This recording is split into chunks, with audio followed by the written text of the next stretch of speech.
Hi, in this video, I will be showing you problem number 5 of chapter 16, section 1. Sketch the vector field f by drawing a diagram. 5.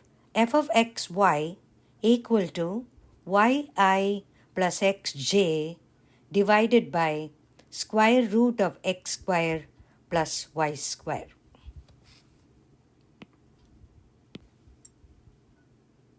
So in this problem, we are actually finding the vector field f. We're going to find the vector field. So what is a vector field? So first we will define vector field in two-dimensional plane. Let D be the set in R2, a plane region.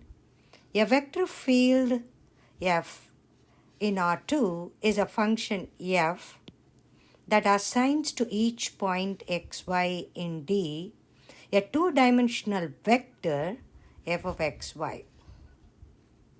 The best way to picture this is if you notice this diagram over here below, you notice that there is a point xy,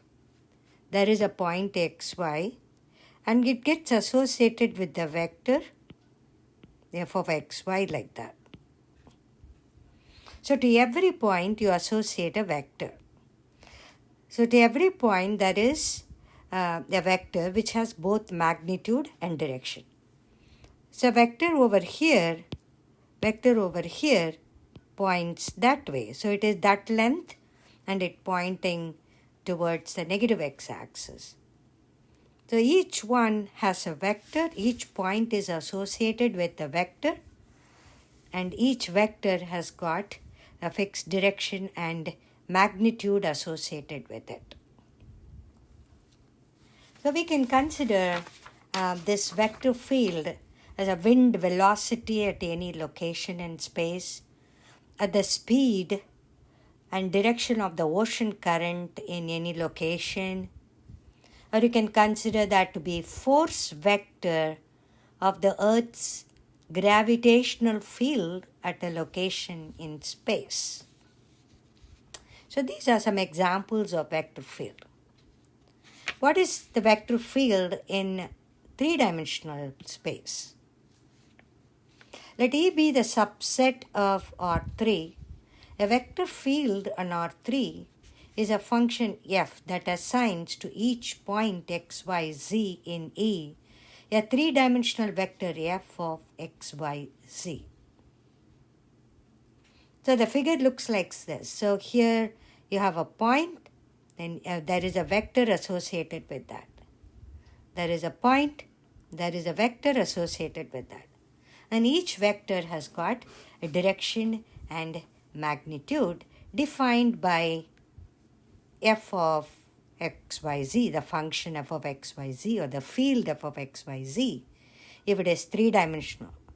It is two-dimensional, it is just f of xy. Now this is the concept behind this. Now let's apply this concept to the problem, the definition to the problem. In this problem, we are given that f of xy equal to yi plus xj divided by square root of x square plus y square.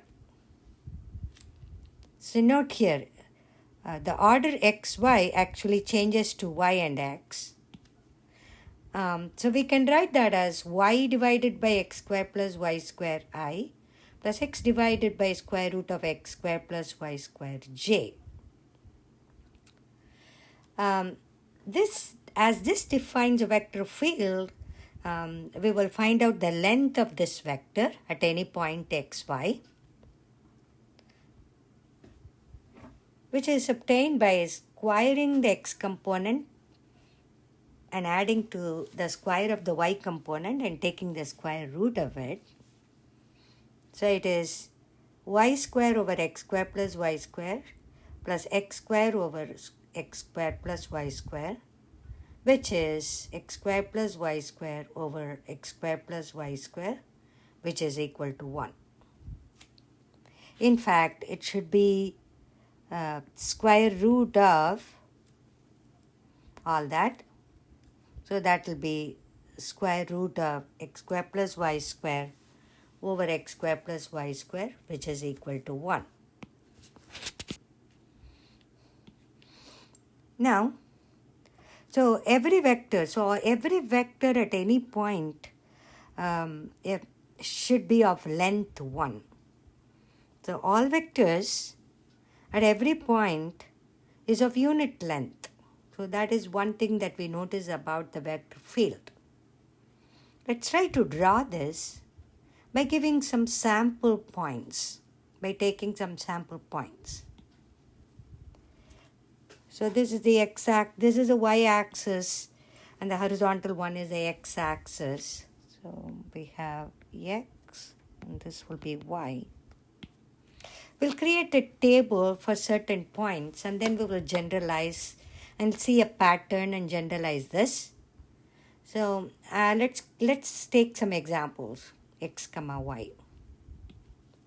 And then we'll associate that to the vector field f of xy, the vector f, given by the relation. Let's start off with a point 1, 0 on the x-axis. This is associated to the vector 0i plus 1j divided by square root of 0 square plus 1 square, which is 1j. So 1j can be written as 0i plus 1j. So it points towards the direction vector, the position vector 0, 1. Let's consider 0, 1 as a point, which is a point on the y-axis, which is this point. So this gives us that 1i, the vector field is 1i plus 0j divided by square root of 1 plus 0, which is 1i.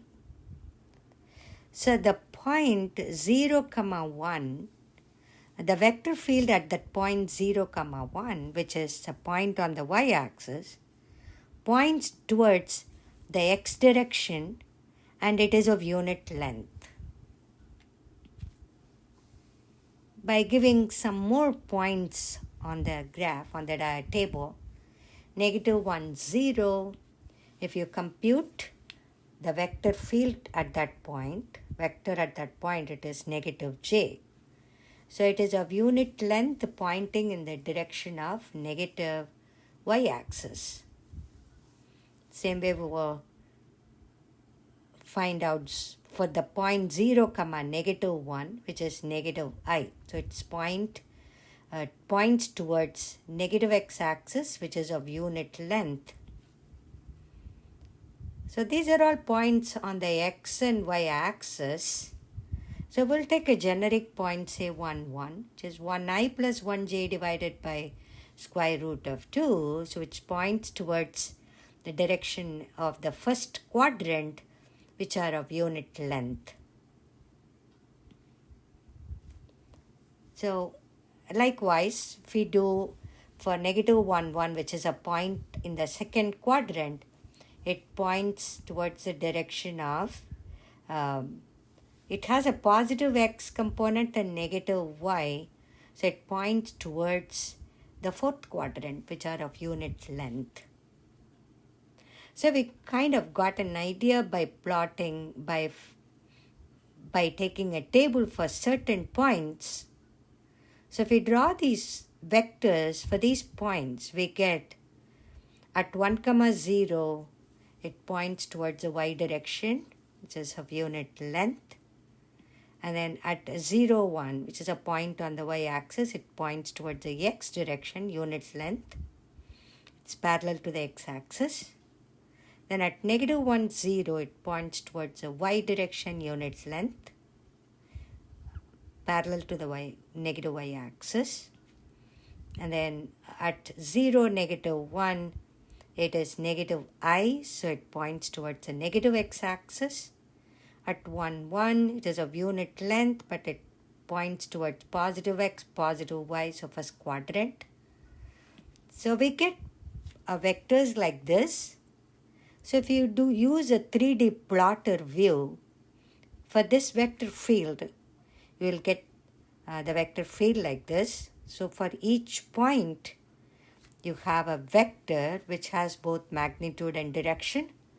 In this problem, all the vectors are of unit length. So every vector that you've drawn here seem to have same length of 1. Hope this video helps.